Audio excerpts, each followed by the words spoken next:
Hello guys, let's learn about transistor connection. Transistor can be connected in a circuit in following three ways. First one is common base, second is common emitter, the last one is common collector. Let's go and check. The first one is common base connection. The common base terminology is derived from the fact that the base is common to both the input signal and output side of the configuration. See, this is the NPN transistor, this is the PNP transistor. How you will identify that this is the NPN transistor?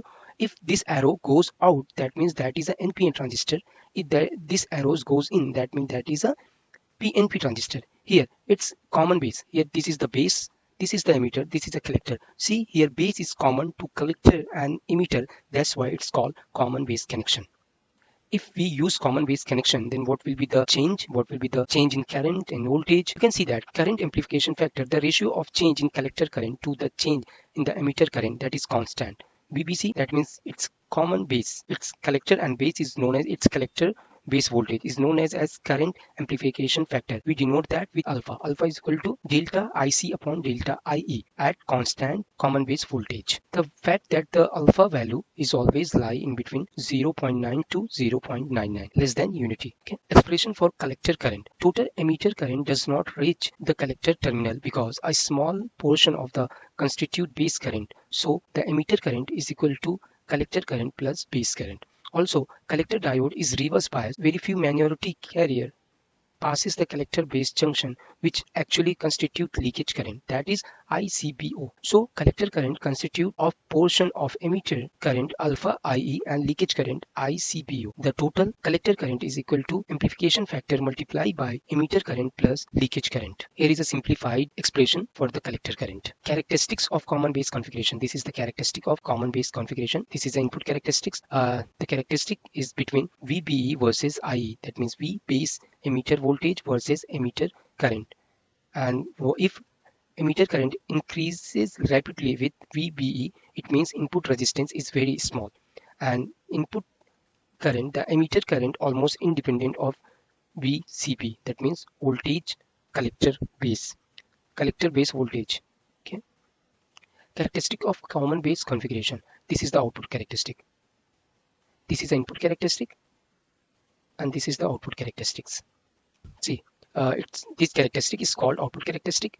IC varies linearly. You can see it varies linearly, and which VBC only when VBC is very small. As VBC is increases, IC become constant. Its VBC once increases, IC become constant. This is the cutoff region, this is the active region, and this is the saturation region. Input and output resistance of common base configuration. What is the input resistance? This is the input resistance and this is the output resistance. The ratio of change in the emitter base voltage to the change in emitter current is called input resistance, and the ratio of change in collector base voltage to the change in collector current is called output resistance. Okay.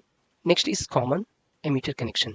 The common emitter terminology is derived from the fact that the emitter is common to both the input and output side of the configuration.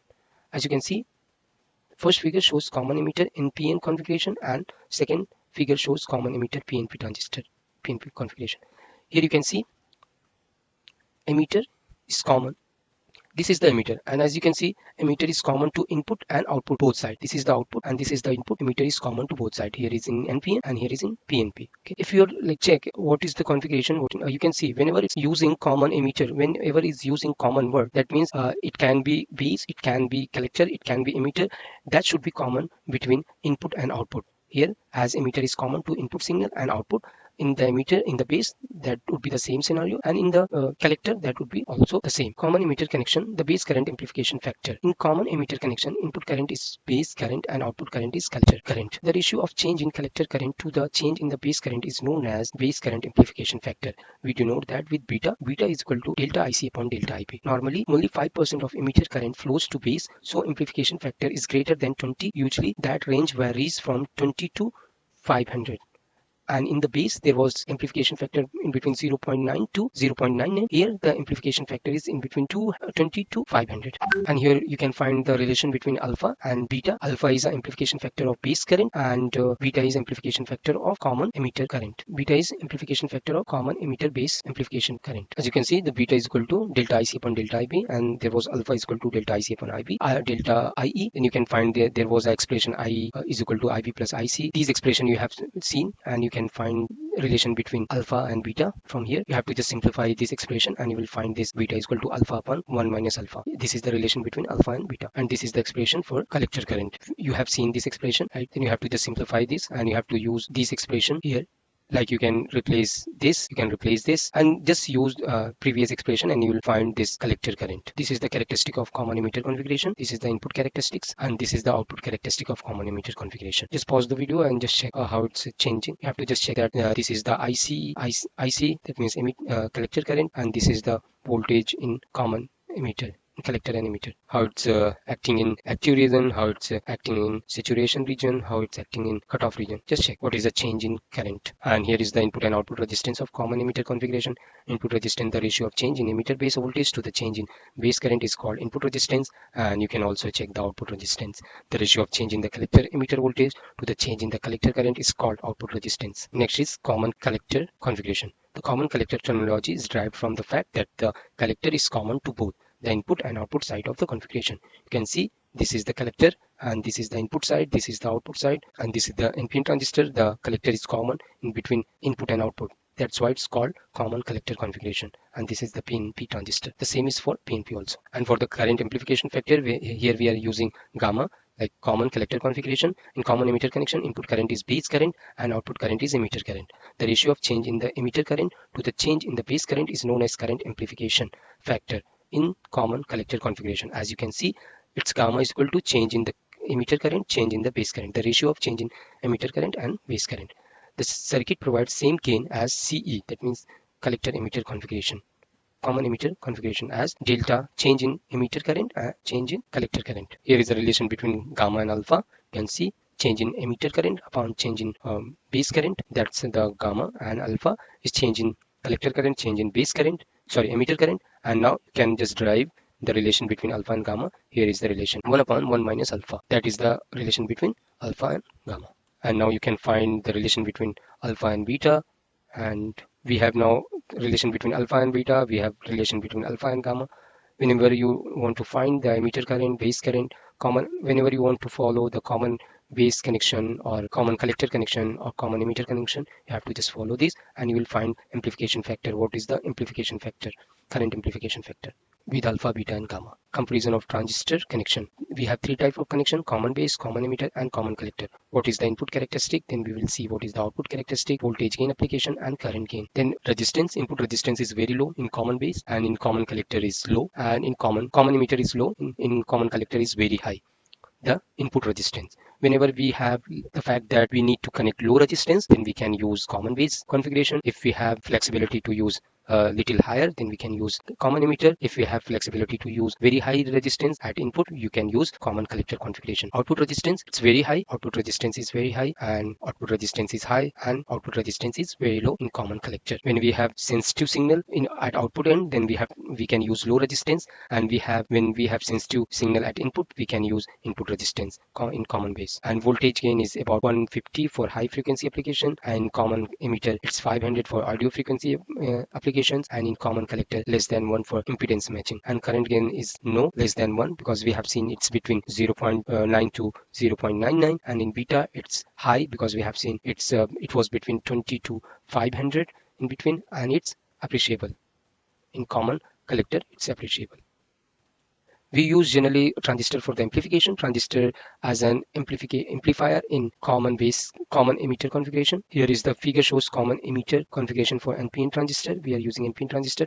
Battery VPP, where we are applying the signal, is connected with the base in order to make base forward bias. Okay, it's connected to the base to make the base forward bias, regardless of input AC polarity. Okay, output taken across the load resistance. Here is the output which we are taking. Let's see the explanation. Okay, during positive half cycle, input AC will keep the emitter base junction more forward biased, so more carrier will be emitted by emitter. This huge current will flow through load and we will find output amplified signal. During negative half cycle, input AC will keep the emitter base junction less forward biased, so less carrier will be emitted by emitter, hence collector current decreases. This results in decreases output voltage in opposite direction. Transistor load linear analysis. In transistor circuit analysis, It's it is necessary to determine collector current for various voltage common emitter collector emitter voltage. One method is we can determine the collector current at any desired voltage from the output characteristic. More conventionally, we can use load line analysis to determine operating point. We have to find operating point. Transistor load line analysis. Consider common emitter NPN transistor circuit shown in figure. This is the common emitter NPN transistor, and there is no input load signal. There is no signal. Apply KVL in the output. I hope you have idea about KVL, Kirchhoff voltage law. When we use Kirchhoff voltage law, then the voltage between this voltage, the voltage in between collector and emitter is equal to voltage in between is equal to the voltage which is applied VCC minus IC into RC. IC, that is a collector current, and multiply by RC, that is a resistance, okay, which is on collector. When the collector current IC is equal to 0, then collector emitter voltage is maximum is equal to VCE is equal to VCC, because this will be 0, and max VCE is equal to VCC minus IC into RC. This will be the max. Okay, this is, we can just simplify this. We can consider IC is equal to 0. When there is a, when collector current is 0, we can consider this, and we can find this expression. When VCE is 0, then we will be able to find this expression, the maximum current. This is the graph for transistor load linear analysis. As you can see, there is a first graph which is in between collector current versus voltage which is applied to here, okay, which is across the voltage across collector and emitter versus the collector current. And second is collector current versus voltage is applied across collector and emitter. And as you can see, this is the start point O, and here as you can see, the change in the voltage, change in the current is showing here, and the change in the voltage is here on x-axis. See, when current is increasing, there is a constant voltage, okay. After a certain time, this voltage is constant, increasing slightly. This is the transistor load analysis.